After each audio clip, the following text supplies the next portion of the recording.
कोणते कर ऐकले आपण, सर्व कर ऐकले. आता टोलचा हा ऐकला तर जी राखेची गाडी तिथून निघेल त्या प्रत्येक राखेच्या गाडीवरती XYZ कुणाचा तरी टोल होता आणि तो टोल देता देता सुद्धा बेजारी लोकांची झालेली आहे आत्ताही. तेव्हा कलेक्टर आता उद्या परवा जॉईन होत आहेत.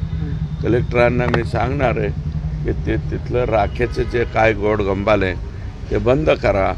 हे कोणीतरी दररोज कोट्यवधी रुपयामध्ये त्याची उलाढाल होईल असे ते व्यवसाय आहेत आणि नियमाप्रमाणे असतील तर आमचं म्हणणं नाही, परंतु इल्लीगल गैरमार्गाने आम्हाला हे द्या नाही तर मग तुमची गाडी तिथं नाही असं जे चाललेलं आहे ते कृपया थांबवावं अशी आमची विनंती.